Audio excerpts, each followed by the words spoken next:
안녕하세요. 반갑습니다. 우리 용상제일교회에서 작년에 이어서 또 올해도 우리 시온 가족들 초청해 주셔서 또 장애인 기념 주일 예배 이렇게 특별히 자리를 마련해 주셔서 너무나도 감사를 드립니다. 그래서 쉬운 일이 아닌데 저에게는 큰 격려가 되고요. 또 우리 사회에 장애인들이 함께 살아가고 있다는 그 사실을 다시 한번 되새길 수 있는 좋은 기회가 될 걸로 생각합니다. 저희 시온재단은 이송천에 위치해 있고 5개 기관이 있습니다. 경증 장애인 거주시설인 재활원이 있고요, 중증 장애인 시설 요양원이 있고, 또 장애인들이 일을 하면서 임금도 받고 사회생활을 준비하는 인교보호 작업장이 있고, 어르신들을 모시는 안동 담비마을, 그리고 원 밖에서 이제 사회생활을 준비하는 공동생활 과정인 공감이 있습니다. 이렇게 5개의 기관으로 사회복지 법인으로 저희들이 섬기는데, 더불어 사는 마을이라는 구호로 장애인과 비장애인이 함께 어우러져서 살아가는 그런 세상을 꿈꾸면서 그렇게 저희들이 일하고 있는데, 생각나실 때마다 기도해 주시면 감사하겠습니다. 오늘 저는 구원받은 두 여인이라는 제목으로 함께 말씀 나누겠습니다.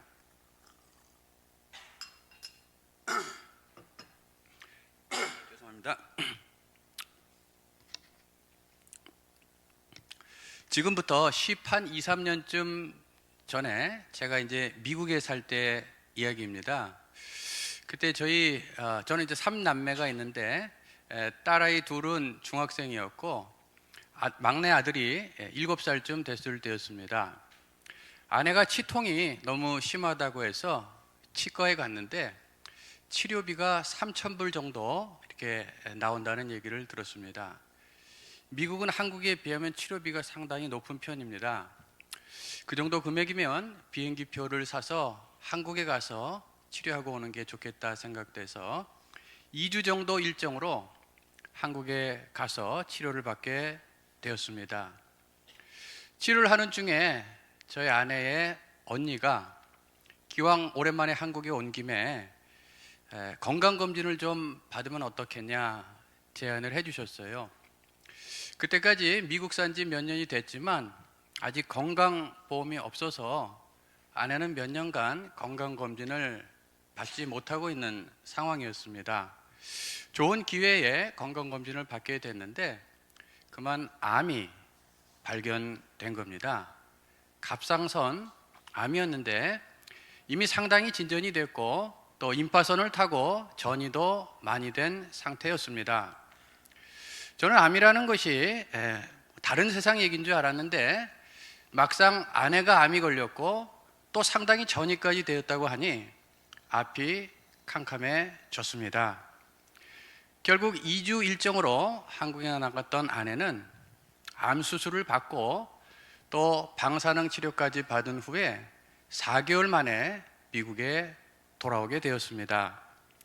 그 4개월의 기간 동안 저는 어린 아이들을 혼자 케어하면서 참 암울한 날들을 보내야 했습니다. 제가 할 수 있는 것이라고는 하나님께 은혜를 구하면서 기도하는 것밖에는 없었습니다. 우리가 인생을 살다 보면 이처럼 암담하고 암울한 일들을 만날 때가 있습니다. 오늘 본문에도 암담한 현실에 부딪힌 두 여인의 이야기를 우리들에게 들려주고 있습니다. 많은 무리들이 기적을 행하시는 예수님을 보고자 모여들었는데 그때 야이로라는 사람이 예수님께 와서 그 발 앞에 엎드려서 자기 집에 와주시기를 청했습니다. 12살 된 외동딸이 중병이 들어 죽어가고 있다는 것이었습니다. 예수님께서 그 이야기를 들으시고 함께 그 집으로 가고 있었는데 또 다른 사건이 일어납니다. 12년간 혈류증을 앓고 있던 한 여인이 예수님께 와서 예수님의 옷가에 손을 댄 것입니다. 본문 42절을 보면 예수님이 가실 때 무리가 밀려들었다고 했습니다. 이미 많은 무리들이 예수님 곁에 있어서 많은 사람들이 예수님의 옷에 손을 댔을 텐데 예수님께서는 자기에게 능력이 나간 것을 아시고 누가 내 옷에 손을 대었느냐 물으셨습니다. 그러자 베드로가 주여 무리가 밀려들어 미나이다 이렇게 얘기를 해요. 이미 지금 많은 사람들이 예수님을 만지고 있는데 좀 의아해서 그렇게 물었던 것이죠. 하지만 혈류증 여인은 자신 때문에 예수님이 그런 말씀을 하시는 걸 알았습니다. 그래서 예수님 앞에 나와서 엎드려서 자기가 어떤 병에 걸렸고 또 지금 예수님의 옷자락에 손을 댔는데 병이 나은 것 같다는 이야기를 사람들 앞에서 고백하게 됩니다. 그랬을 때 예수님께서 따라 내 믿음이 너를 구원하였으니 평안히 가라 말씀하시면서 치유를 선포하셨습니다. 그렇게 예수님께서 이 혈류증 여인을 치유하는 중에 야이로의 집에서 또 사람이 도착합니다. 그리고 비보를 전하게 됩니다. 이미 야이로의 딸이 숨을 거두었다는 이야기였습니다. 이 야이로 집 사람들은 좀 속이 상했을 것 같아요. 이 예수님께서 이 혈류증 여인 때문에 지체만 하지 않았으면 딸이 죽기 전에 도착해서 고칠 수 있으셨을 텐데 하는 아쉬움이 있었을 것 같습니다. 하지만 예수님께서는 야이로의 딸이 죽었다는 얘기를 들었음에도 두려워 말고 믿기만 하라 그리하면 딸이 구원을 얻으리라 말씀을 하십니다. 그리고 야이로 집에 가셔서 죽은 그 딸아이를 살려내는 것이 오늘 본문의 내용입니다. 그런데 우리가 이 본문에서 주목해 봐야 될 것은요, 이 야이로의 딸 이야기와 혈류증 여인의 이야기가 하나의 이야기로 서로 묶여 있다라는 것입니다. 오늘 본문은 누가복음 외에도 마태복음과 마가복음에도 병행 본문이 기록이 되어 있는데 모두 이 두 개의 이야기를 하나로 묶어서 기록해 놓고 있습니다. 이 두 이야기는 공통되는 점들이 많이 있습니다. 우선 예수님께서 구원을 선포하신 그런 내용을 보게 되면은요, 이 혈류증 여인에 대해서는 따라 내 믿음이 너를 구원하였으니 평안히 가라 이렇게 말씀을 하셨습니다. 그리고 야이로의 딸에 대해서는 두려워하지 말고 믿기만 하라 그리하면 딸이 구원을 얻으리라 라고 말씀하셨습니다. 이 두 개의 구원 선포 내용은 원문을 보게 되면 단어의 배열만 다를 뿐 똑같은 내용임을 알 수가 있습니다. 또 하나의 유사점은 이 야이로의 딸의 나이가 12살이고요 혈류증 앓은 여인이 그 병을 앓은 횟수도 12년이라는 거예요. 10이라는 숫자가 공통적으로 나오는 것을 볼 수가 있습니다. 그리고 문학적으로 보면은요, 이 두 개의 이야기는 샌드위치 구조로 서로 단단하게 얽혀 있습니다. 무슨 말이냐면 처음에 야이로가 와서 예수님께 구원을 요청하는 내용이 나오고 그 다음에 혈류증 여인이 치유받은 얘기가 나오고 다시 야이로의 딸이 구원받은 이야기가 나옵니다.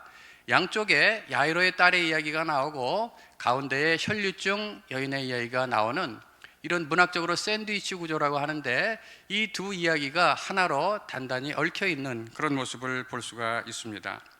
이렇게 공통점이 많은 반면에 이 야이로의 딸과 혈류증 여인의 삶을 들여다보면은 아주 대조적인 그런 삶을 살았던 것을 볼 수가 있습니다.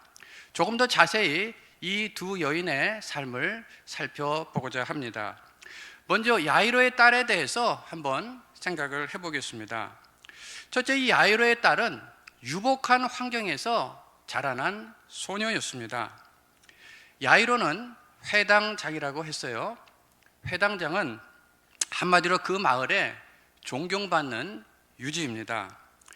회당은 시나고그라고 하는데 바벨론 포로기 때 생긴 이후에 이 포로 귀환을 한 후에도 이스라엘 곳곳에 회당이 생겨나게 되었습니다.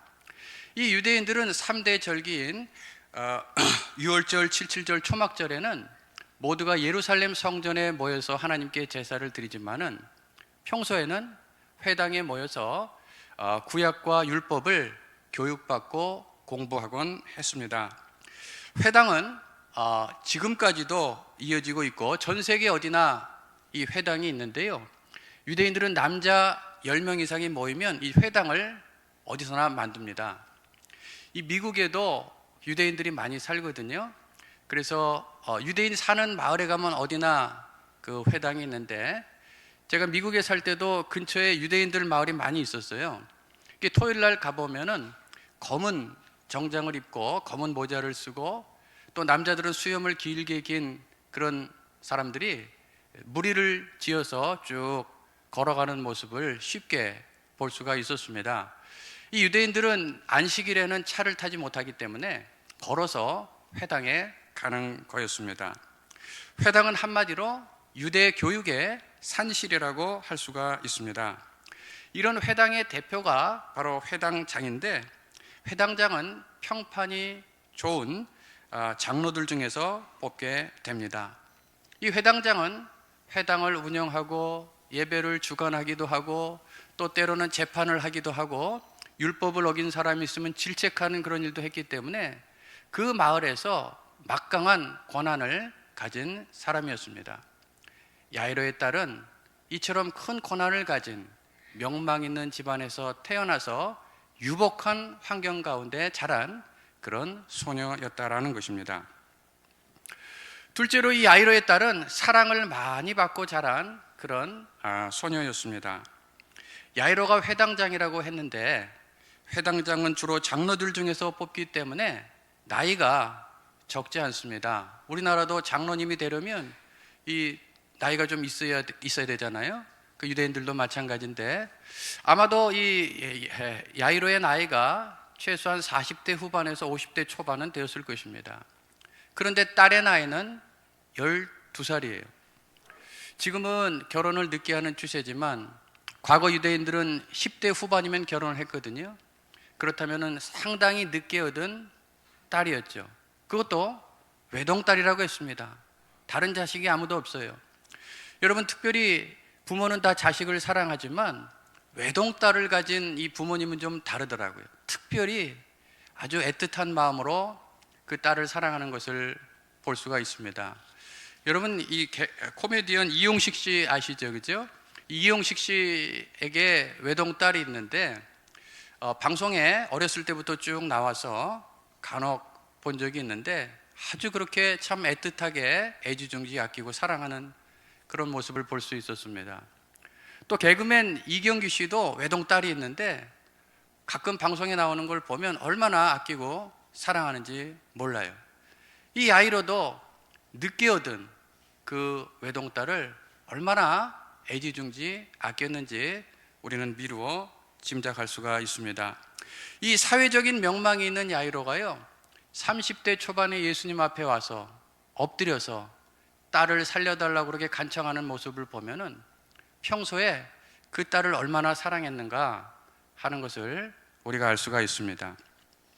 셋째로 이 야이로의 딸은 많은 사람들로 북적대는 그런 집안에서 자라났습니다. 회당장이었던 야이로의 집에는 많은 손님들로 항상 붐볐을 것입니다.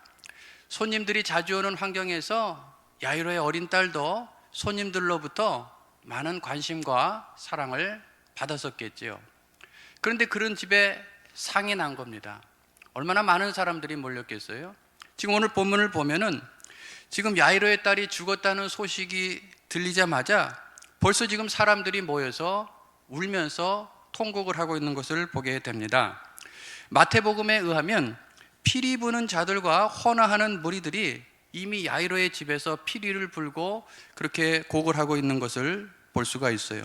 부고 소식을 듣자마자 수많은 사람들이 모여든 것이죠. 이것을 보면 평소에도 야이로의 딸은 많은 사람들의 관심과 사랑을 받으며 살아온 그런 소녀임을 알 수가 있습니다. 넷째, 야이로의 딸은 나이가 고작 12살이었습니다.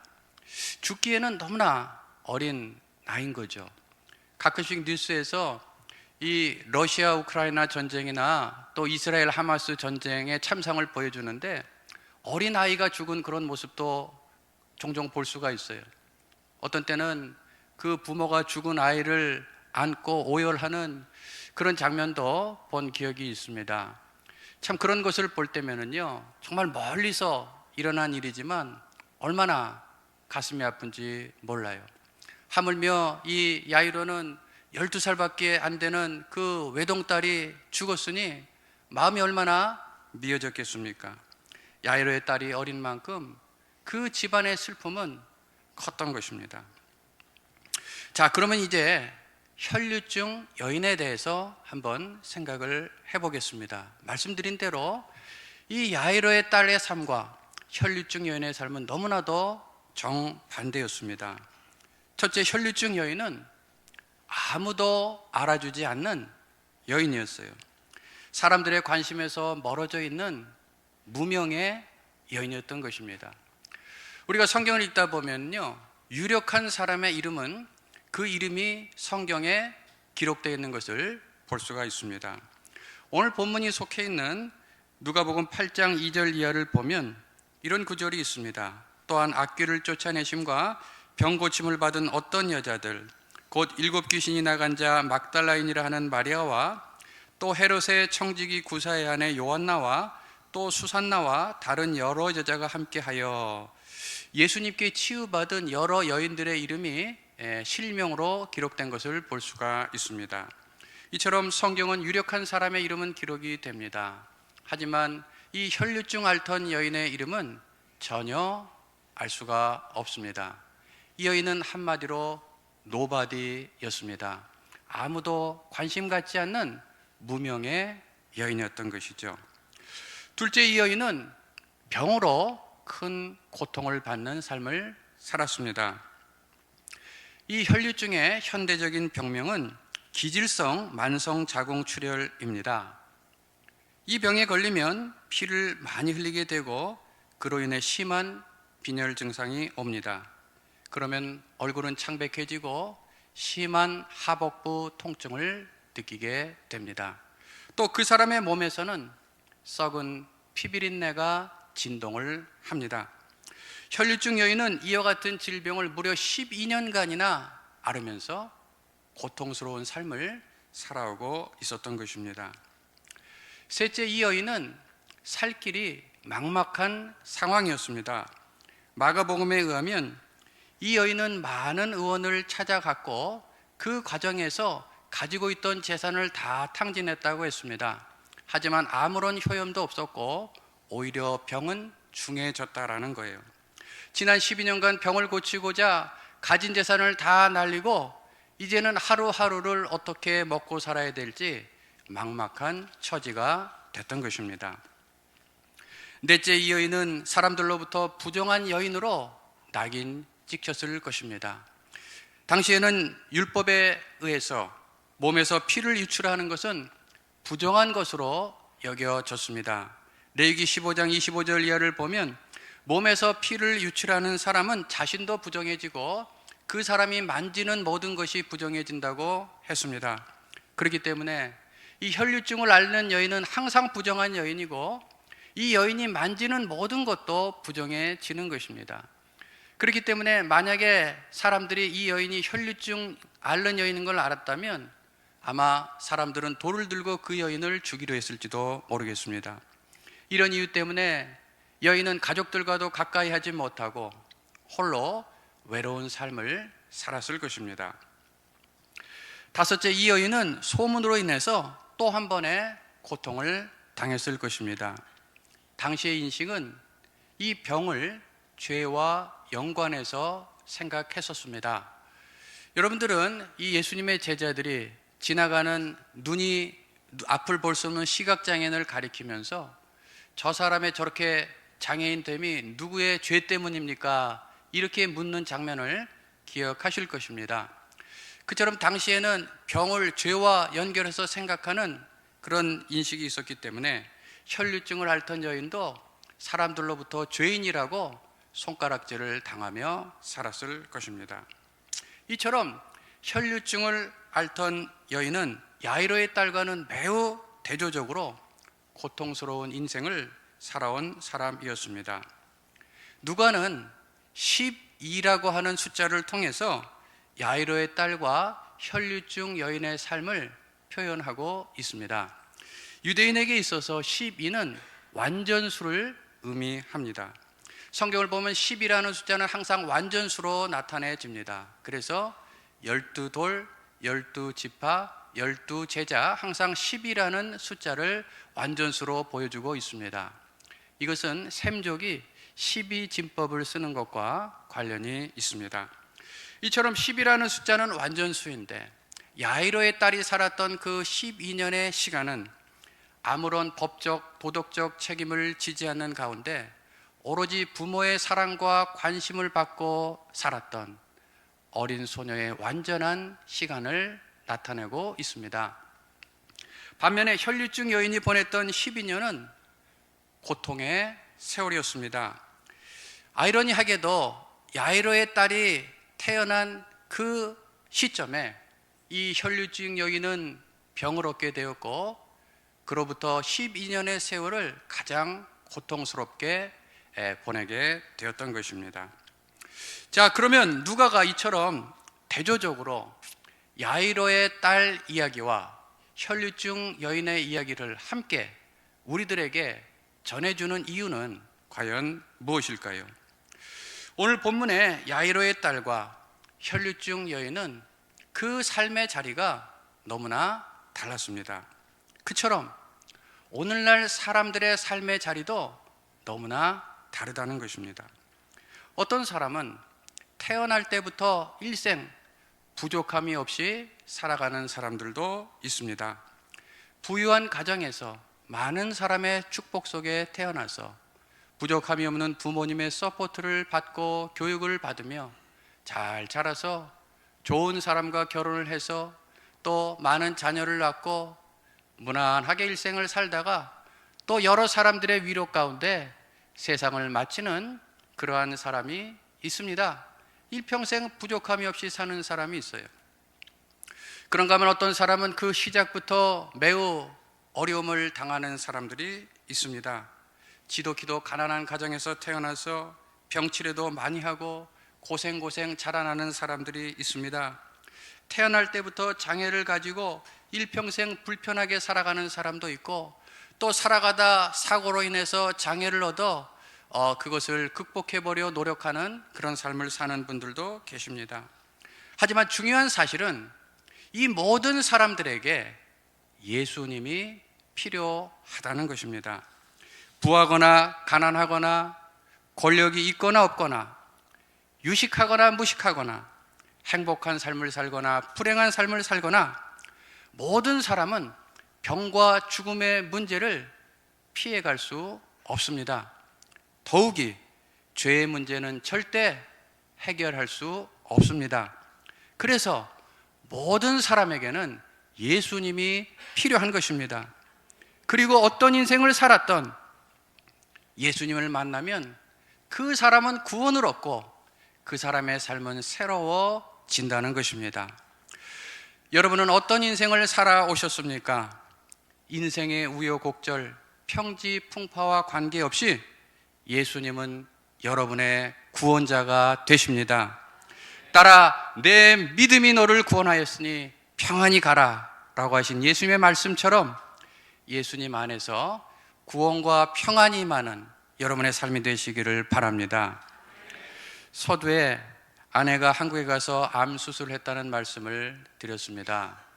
그 이후에 또 다른 제거되지 못한 암이 발견이 돼서 한 번의 수술을 더 해야 했지만 그리고 그 과정이 쉽지는 않았지만 하나님께서는 아내를 질병으로부터 구원해 주셨습니다. 이제는 암 완치 판정을 받고서 이전보다도 건강한 삶을 살아가고 있습니다. 하나님께서 저희 가정에 구원의 은혜를 베풀어 주셨습니다. 이처럼 하나님께서는 구원의 은혜를 베풀어 주시는 하나님이십니다. 우리 하나님께서 여러분의 삶 속에서도 영육간의 구원을 베풀어 주실 것입니다. 여러분의 모든 문제 가운데 구원을 베풀어 주실 것입니다. 그렇게 구원을 베푸시는 하나님을 바라보며 소망을 가지고 살아가는 여러분 되시기를 주님의 이름으로 축복합니다.